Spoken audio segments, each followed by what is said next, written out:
5.6 billion kina stimulus package.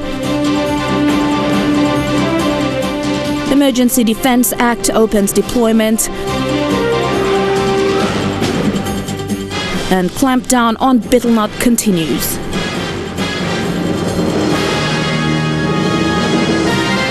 This is National EMTV News with Helen Sayer.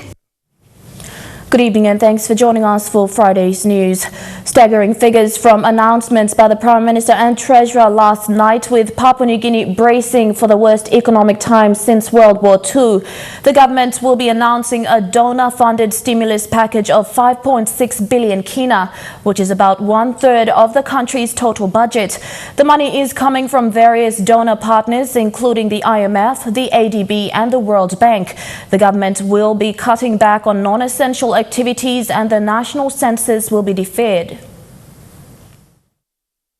Papua New Guinea's economic uncertainty took center stage last night when Parliament was called for an urgent session to pass an extension of a state of emergency. Over the past 3 months, the COVID-19 crisis has forced the government and its agencies to be more open and transparent about the real state of the economy. Last night, the Treasurer told Parliament that a large part of PNG's COVID-19 response package of 45 million kina was only an allocation with no real money in the bank. Although we had allocated an immediate 45.3 million kina in a C-19 response, we simply were not getting the cash, and it was very, very hard to get the required funds. The Prime Minister and the Treasurer said that things were going to become more difficult. We are also working across all levels of government. Governors and members are also directing their resources towards the war on C-19. This truly is a national effort. These funds, Mr. Speaker, will go to improve our testing capacity, enhance measures to undertake contact tracing, ensure detailed communication awareness throughout the country, and ensure that we have in place containment measures should infection occur. Last night, Parliament came face to face with grim prospects for the future and bad decisions of the past. The lack of investment into health, law enforcement, defense and transport have come back to haunt decision makers. For the Treasurer, his primary job is to keep the economy running so essential services can be maintained. The government has made the decision to reach out to donor partners, the IMF, ADB and the World Bank. The result is a 5.6 billion kina stimulus package. Huge in PNG terms and unprecedented, and the equivalent of 1/3 of the total Papua New Guinea budget. Not just big government spending. Looking at other options using the full powers of government, especially when we are at warlike settings. While already the largest economic stimulus in our history, we will do more if we need to do more. With the stimulus package, the government hopes to plug the revenue gaps caused by a drop in income tax revenues and the mineral sector, which is the equivalent of more than the total health budget of over 1 billion kina. Jeremy Moggy, National TV News.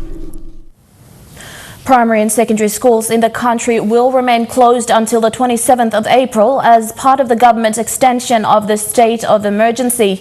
Prime Minister James Marape, when giving an outline of the SOE orders, said the decision to keep schools closed will be reviewed after 27th April. Today marks 2 weeks since all schools have been asked to take advanced school holidays.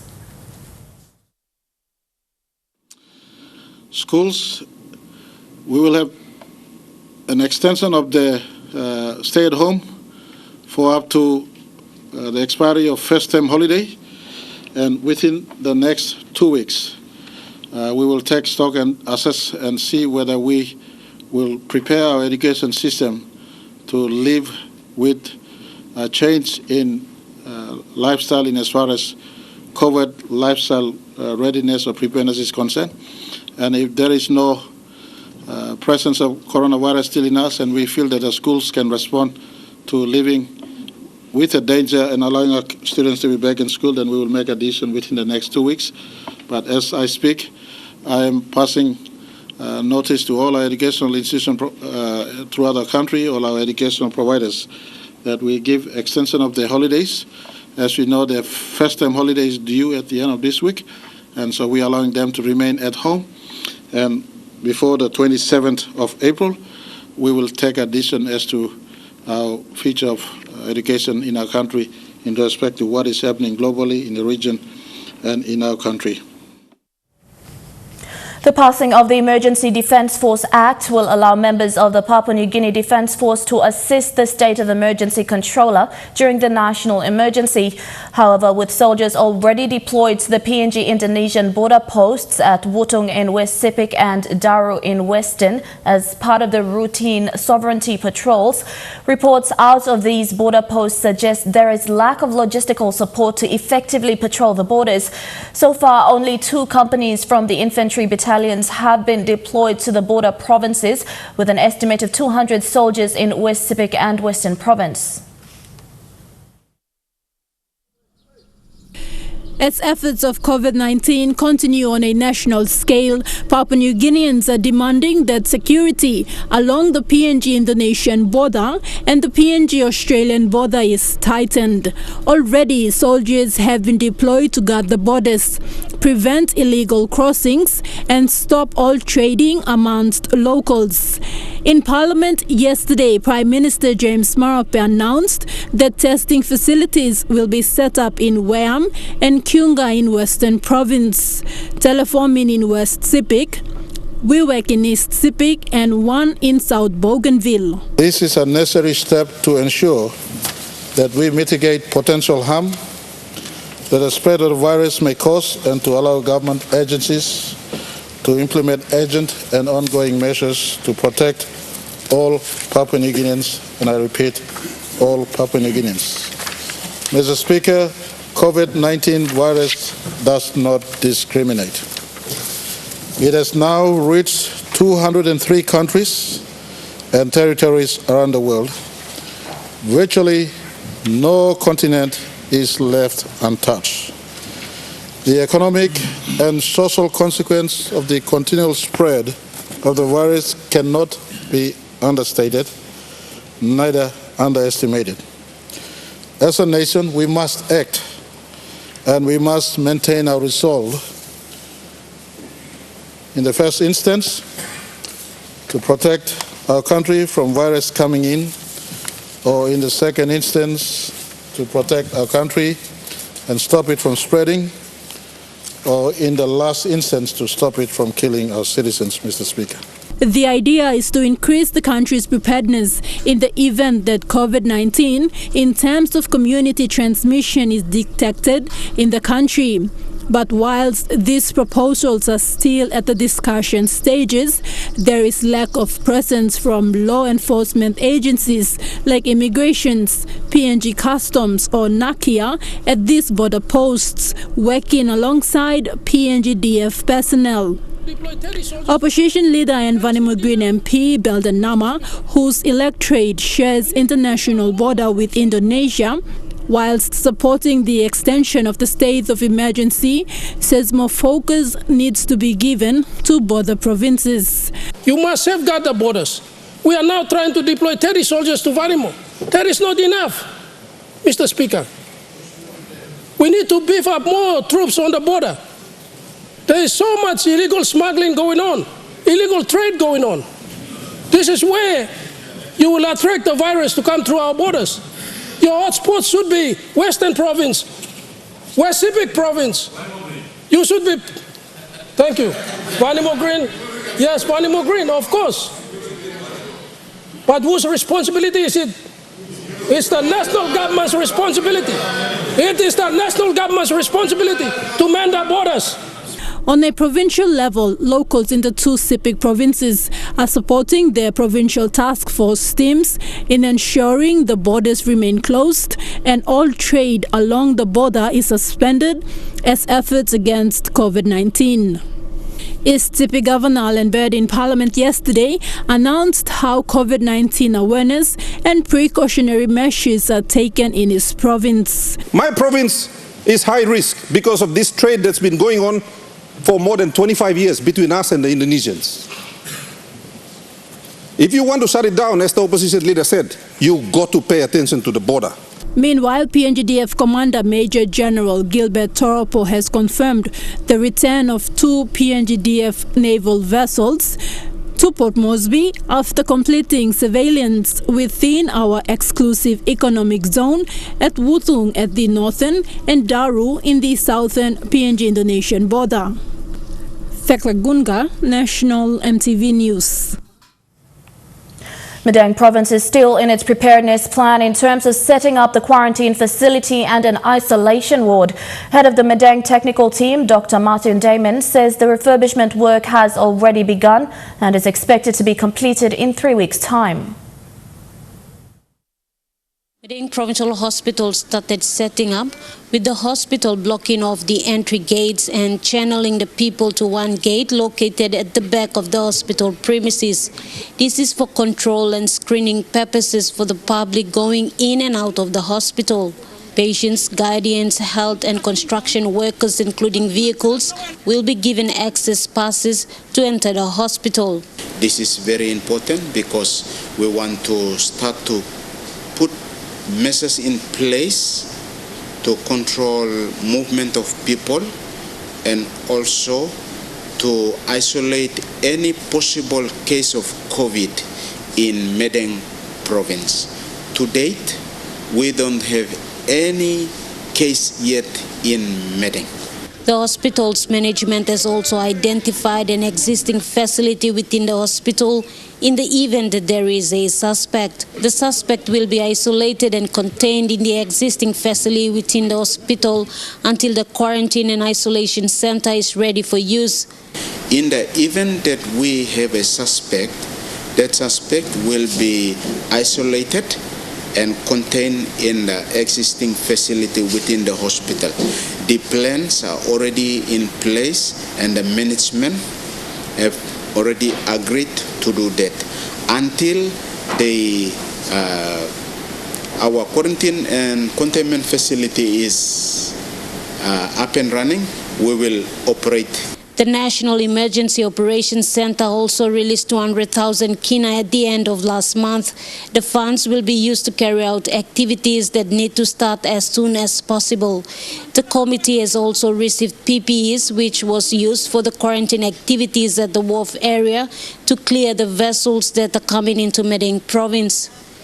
I would like to take this time as well to thank the National Emergency Operation Command for releasing some funds, 200,000 kina, which was released on the 31st of March, and that funds have already been tied to certain activities that we must start rolling out in the next few days as we speak.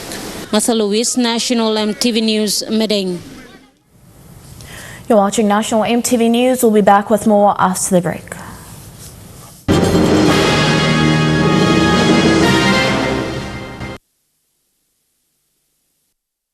Welcome back. Lae's Metropolitan Superintendent Chief Inspector Chris Kunyanban has appealed to residents of Lae to comply with the government's decision on the 2-month extension of the state of emergency. This appeal follows disturbances caused to business operations in various communities in Lae that were quickly contained by the Lae police today. Some residents have raised issues concerning the SOE extension. Early this morning, Lae police attended to few incidents around the city by residents unhappy over the extension of the state of emergency in the country. Policeman stop on ground or monitoring so situation quiet currently. It's taking control of no policeman Simbagarab, no public Simbagarab, no Chinese Simbagarab, no something so immediate. Those who depend on the informal sector say they're uncertain about the impacts the extension might have on them. Informal sector mi plaza work mol market mi plaza look out mol pikenini man blo mi plaza survive lo disla sample work money am right but most mi pla planti mi pla stop in sell settlement mi pla live lo market so disla ma affect mi pla big pla tro ma affect mi pla big pla tro na mi pla feel most sabos disla tu man so extendim kenya mot se mol pikini badayo mi pla tu ba kisem bagarapo kain olsem so government make him decision but lo mi play to especially mi pla mama lo market mi pla film mosem life lo mi pla sa living lo market entire life lo mi pla school fee lo pigini bus fee o kai lo mi pla la house do mi pla sa live lo market you must transfer to mi pla kwanda lo place lo mi pla obi road lo mi pla must go back why you buy stop all rice lo mi pla mi pla kai ga wana sanim la mi pla stop so all mibla street man meri market man meri mibla strong lo market mibla like market na stop why by stop right lo mibla she come mibla government you dasul lo mibla one man bakar come inside one sick mibla bakise mibla bakam inside straight him all sick look at them all national doctors stop inside last sick logan 2 months extension blow national government passing bill of parliament milu mo se MMEV Thomas amba bagarap especially all youths all unemployed all papa now all mama one time especially most of the population blow mibla lo Westara community and mibla all liklik tasol all work money one all work lo government department which misawe all bastablo payroll sabos no go work all this all work lo companies sabos company aloy mo all ba work all back simpay no larap lo na aloy mo le mol ba no money too so main activity lo income lo mibla by market all government masala mo police o one mo line go pass lo slesowi lo allow mibla lo market gen with so national flights na transportation all to come open gen lo public lo travel go kam lo province allow mibla lo market na at least mipla ba maintain him livelihood blo mipla lo maintain him this la disease lo down him. While some concerns are genuine, Lay's police boss Chris Kunyanban says there are also opportunists who are taking advantage of the situation causing disturbances. When something come up, come now morning, long bundikem, long 4 mile. Basically all man all tram logon chalo sign shop na kisim deseto mibla la kisim rice na sla but if you look good all kind all man all taking opportunities all situation not so much all man we kisim big lo bagara lo angre no kind of something so and excuse to so all opportunities all kisim no make him all something so it's taken care of as I speak to you now. Last night 12 people including 10 women who were employees of a shop in Leh were arrested by police for breaching the SOE measures set by the COVID-19 committee in the province. I'm number 3 time now. Me blog also shop on Wednesday. Policeman blame go talk good long knocking up because other some stop clear long. I need less SOE or some you block passing shop long 5 o'clock because also health issues. I'll talk politely lol and then again on Thursday I'll go looking shop you up me to me go around about 9:15 in the night me looking shop em opiet okay me blalare me blating bolisenis but no got aste all you operate can until about 10 time me bla finding out some all me bla go kisimo got line me bla arrestimo lokimo lo sel now lo stablo sel bam bla formally chargeable now all can appeal lo court something lo court lo decide. They were released this afternoon upon the instruction of the Deputy Controller, Northern Command ACP Peter Guinness, due to the costly imposed SOE fine. Guinness said they would be arrested and charged if they are caught again. Lay Metsup has urged members of the public in Lay to comply with the COVID-19 measures during the SOE period and treat it seriously. This is something you come up with good problem in sick. And no can old man come up when the can excuse now only making a tram logo broken store. But me can honestly talk you line belay me black at plenty cake at this time. Me plan on a die. Big plus something where government thinking long lo health and put him in places. So you must help him government lo help him yet. So she can come up you work lo biget. You look at facility blah blah you look him and by hard rule me block continue the situation. So good play me prevent him before him come up there. So government put him on a kind of restriction. You me ban him. So me like him residents play. You me ban him. Lily time to so lembe finish now. You me go back normal. You conduct business. National MTV News Lay. It's now 3 months since news started emerging of the mystery virus in Wuhan, China. On January 3rd, there were fewer than 50 cases. Today, April 3rd, the number of infections has reached 1 million, according to Johns Hopkins University data. Of those, 53,000 have died, but more than 210,000 have recovered. Another research group says there are around 750,000 active cases. 95% of that is mild, while 5% is serious or critical. It comes as fears rise in several Pacific nations today. Fiji has been able to contain its COVID-19 cases at 7, but it's the latest 2 which is causing huge concern. A couple who are hairdressers, they work in different salons in the capital, Suva, and they live in close conditions with other families. This is a bad time for the Pacific, and it's also crunch time for Fiji.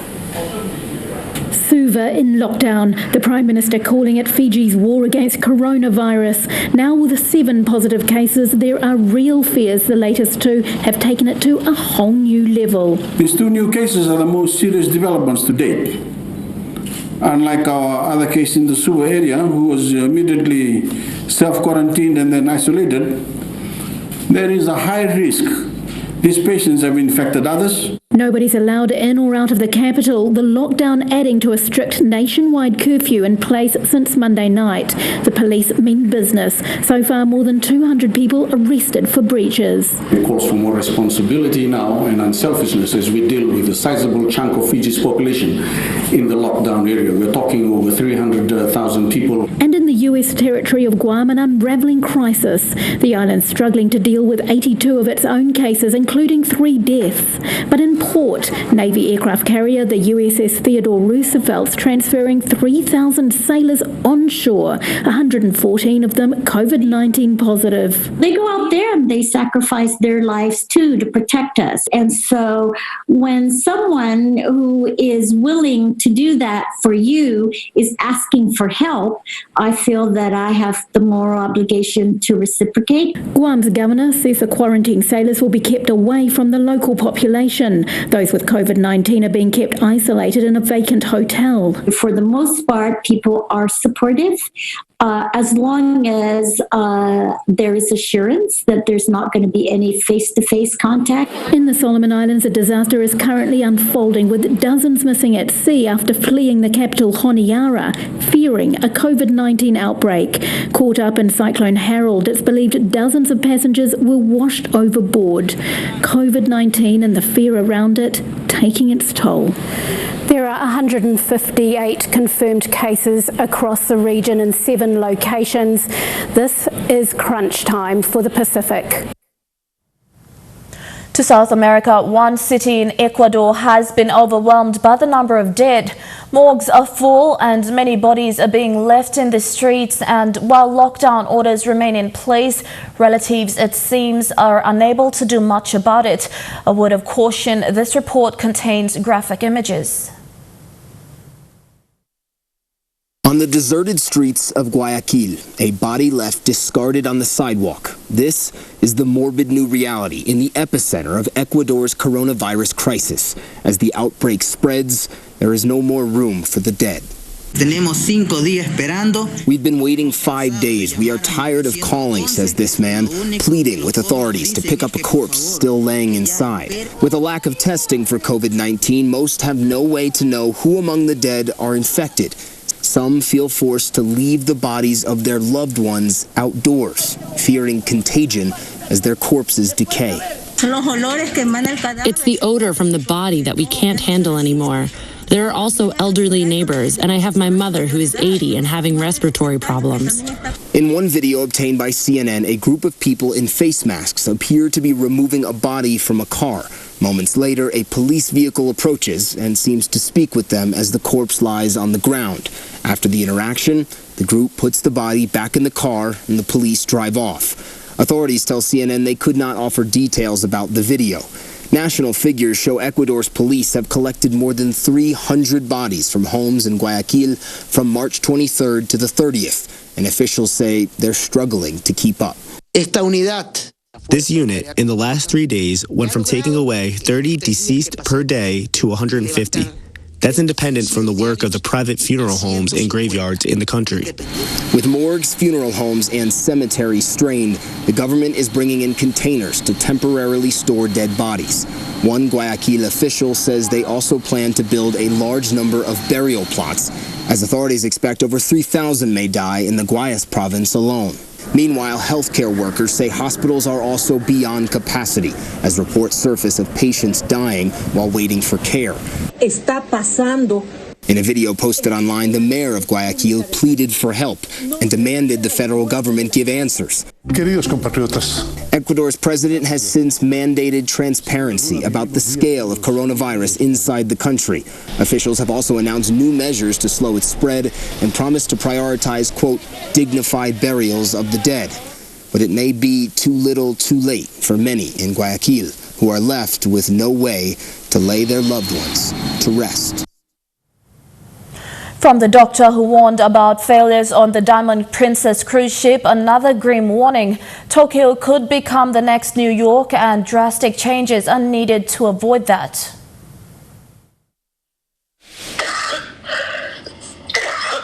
This is what doctors call a mild case of novel coronavirus. Your cough sounds very painful. Issei Watanabe struggles to breathe as he speaks to us from his Tokyo hospital room. Watanabe is 40, a non-smoker in good health.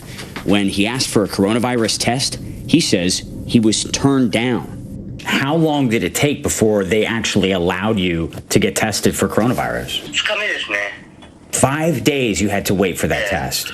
Watanabe says he infected at least 2 people that he knows of during that time. Is that a problem? It is a huge problem. Kobe University infection control specialist Kentaro Iwata is worried about a spike in cases in the Japanese capital. The beginning of the burst of the infection in Spain, France, Italy, and New York City, that was really like Tokyo right now. Iwata fears government warnings about the danger of spreading the virus may have reached many people too late. Tokyo Governor Yuriko Koike and Prime Minister Shinzo Abe are pleading with the public, asking people to stay home, avoid travel, and practice social distancing. The government still has not declared a state of emergency or called for a lockdown of Tokyo. They have imposed tough new travel restrictions, banning foreigners from more than 70 countries, including the U.S., and asking everyone who arrives in Japan to self-quarantine for 14 days. Japan needs to have the courage to change when we are aware we are on the wrong path. What happens if Tokyo doesn't change the plan? We might see the next New York City in Tokyo. Watanabe says the Japanese government is not acting quickly enough, a claim the health ministry denies, saying, "We believe appropriate measures have been taken." There's a real lack of good information, he says. Your life is in your hands. Stay home. Please stay home. Don't go out. He worries about the tens of millions of Japanese over 65. He knows he'll recover. Many in Japan's aging society won't. And now looking at the Nest Fund market report, the Kina opened unchanged at $0.292 in the interbank market. At Bank South Pacific, your Kina was buying $0.2845, $0.467 Australian dollars, $0.2546 euro, and 30.09 Japanese yen. Looking at commodity prices at New York close, gold is trading lower. Coffee and cocoa closed higher. Copra and palm oil closed lower. And crude oil and copper closed the day higher. And on the stock market, the Dow Jones closed at 469.93 points higher. The ASX is trading at 86.802 points lower. And the All Ordinaries is trading at 81.756 points lower. You're watching National EMTV News. We'll be back with more local stories after the break.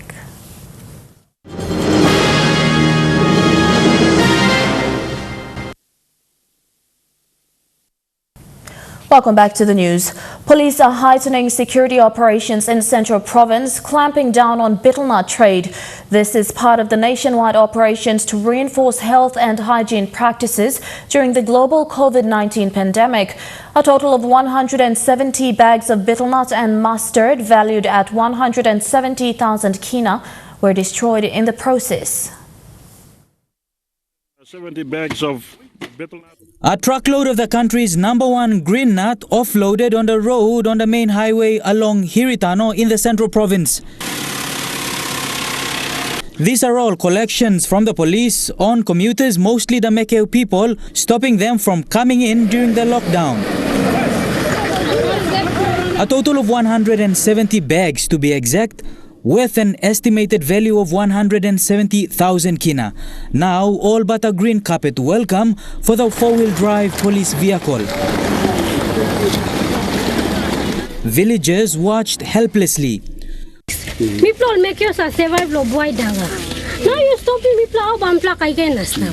Police Chief for NCD Central, Anthony Wagambi Jr., was bold on the decision. Money, by looking money tomorrow. Life, you got one life, that's all. After that, only one life. When that life is taken away, you'll never have it again. Why the daka am sa grow and by stop? Money by bien. Money cannot buy your life. The police are clamping down on unhealthy practices aimed at educating the people to be responsible during these unprecedented COVID-19 times the world over. The men in blue have stepped up operations covering the land and sea to track betel nut trade throughout the country. The operations have been battered by allegations of abuse, where police confiscated and resold betel nut inside the police barracks. An investigation was ordered by Anthony Wagambi Jr. and 2 senior police officers were arrested. The little betel nut smuggled into the city is worth more than a 1 kg rice. As betel nut from the Central Province is restricted into the city, Port Moresby streets remain at least stain-free for now, a reminder of what people's health should be during this time. Bradley Valenaki, National EMTV News. The governor of the Western Province, along with its 3 local MPs, have collectively committed 5.5 million kina in support funding for the state of emergency lockdown operations. North, South and Middle Fly respectively have taken steps with the support of the national government to disseminate information on COVID-19 through awareness carried out by police and defense forces. Governor Awioto says all 3 districts in the province are doing what they can to prepare for a potential case of COVID-19. From the 5.5 million kina allocated, Western Provincial Government has put down 2.5 million and 1 million from each of the 3 districts in the province. Governor Taboy Awioto says the funds will be used to assist with the following programs: COVID-19 awareness, border surveillance to assist both the police and defense forces, assist with the establishment of quarantine facilities in both Daru and Kiunga Hospital, and maintenance of law and order. The provincial government will like PPEs, and we like a health facility, especially testing kits, to test any person of interest in relation to coronavirus. We also need money to also put up a isolation facility in Daru and Kiunga. Governor Awioto says the main reason for making funding available was taken in light of the very serious coronavirus pandemic. He is calling on the national government to seriously support the efforts put in place by Western Provincial Government.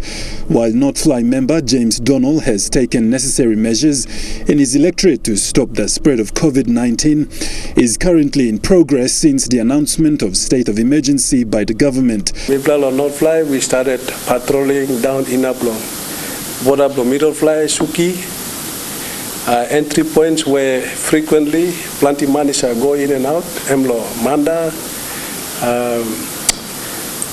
all sampler sports number, all team deploy the last 2-3 days or last few days finish. Our defense now is tablo wara, all you go down Osem, Mipla use him helicopter, use him own resource, but Mipla hire him helicopter and start patrolling, drop him on defense personnel. Southfly and Middlefly MPs have also taken similar approach with support from the provincial government to assist with their COVID-19 awareness programs. Especially in Daru Island, we got a lot of challenges where, it's an island where everybody live by whatever means they can get from within the town.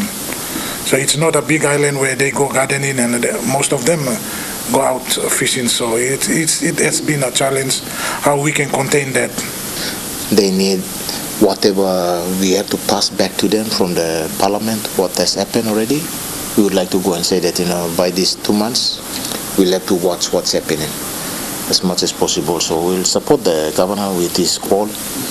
And all of us are going to put in our funding under DSIP. We are putting it together. Western Province government is calling on the controller of the state of emergency and commissioner of the police to ensure more security forces are immediately deployed into hotspot areas along the border in Western Province and Sandown Province, and to take extra measures when dealing with border crosses. Godwin Eki, National EMTV News. Up next, some sporting updates in Chukai Sports. Don't go away.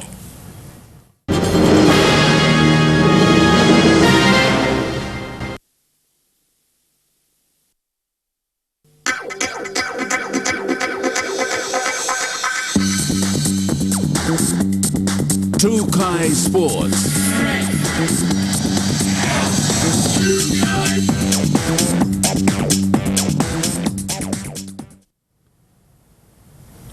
Welcome to Chukai Sports. The NRL has reached a pay deal with players to keep the code kicking on through the coronavirus pandemic.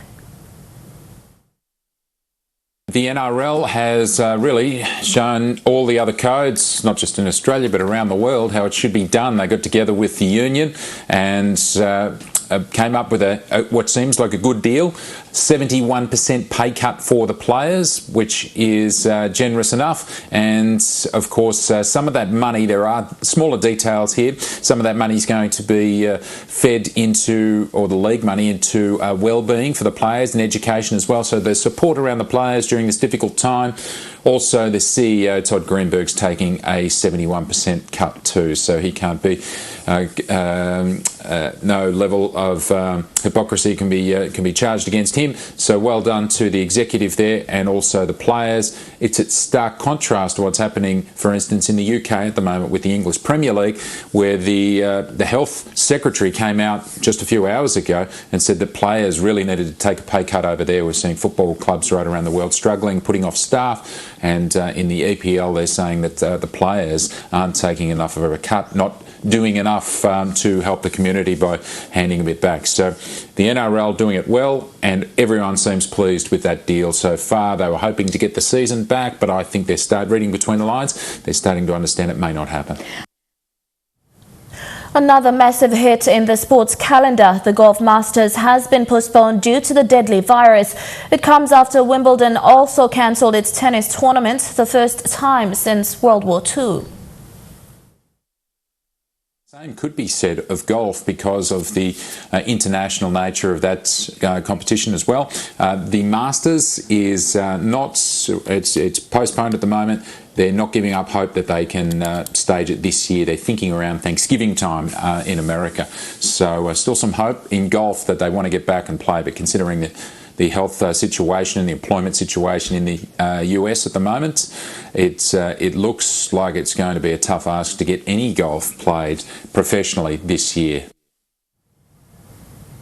Chukai Sports continues with more after these messages. Stay with us.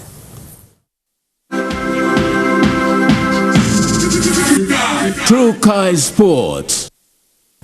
Welcome back to Chukai Sports. New Zealand's first bailout package for sports. The Finance and Sports Minister confirmed the budget for the high performance side, as well as funds to help save club sports and some major codes. Assuming the new 2021 Olympics go ahead, scenes like this stand to be repeated. Those athletes now have to look a whole year ahead now to Tokyo Olympics and the Paralympics, and we want to make sure they've got certainty about that. The rollover sees high-performance sport funding locked in until at least Tokyo. Having that backing is so important. It's a great opportunity, and I'm really looking forward to 2021 now. One of the biggest beneficiaries, Cycling NZ, will try to reinvest the funding here. Instead of going in Europe, doing a training camp, volume camp in Europe, let's look at the Coromandel as an example. Let's try and get the local economy going. Further down the food chain, club sport is expected to be assisted next, with news soon. How do we look to support those community organisations who don't have access to the sponsorship or the gaming trust money or the lotteries money that they might have had in the past? Mike Bishop is a former long-time boss of Hawke's Bay Rugby and now heads regional sports body Harbour Sport on Auckland's North Shore. There's a lot of nervousness around sport and sports administration about what the future looks like, but this package is really going to help. Bishop says concern for clubs and provincial setups is simply trying to stay afloat without cash reserves and subs drying up. He's urging organisations to take up the wage subsidy if they qualify, but also has a clear message. We're working hard behind the scenes to make sure that there will be sport and there will be organised sport so that your kids, when they're ready again and when they're able again, can get stuck into it. And we can't wait for that day to come again. For the time being, from grassroots up, sport now buckles up and waits. And that ends Shukai Sports. The weather details coming up next. True Kai Sports.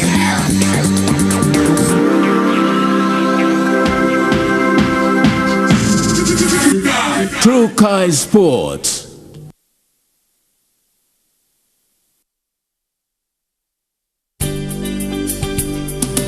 This weather update is proudly brought to you by Money Plus. With you always.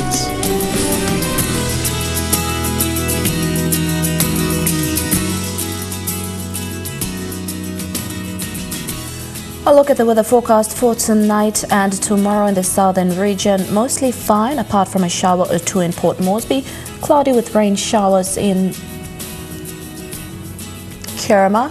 Mostly fine weather in Daru and Popondetta, and cloudy with some thunderstorms in Alotau. And in the Momase region, cloudy with a shower or two in Lei Wewak and Vanimo. Cloudy with some rain showers in Medang. In the New Guinea Islands region, cloudy with a shower or two in Lorengau, Kokoporobau and Buka. Fine, although cloudy in Kavieng, and thundery showers in Kimbe. And in the Highlands region, fine weather in Mount Hagen, showers, then morning fog in Goroka, Kondiawa, Mendi and Wabeg.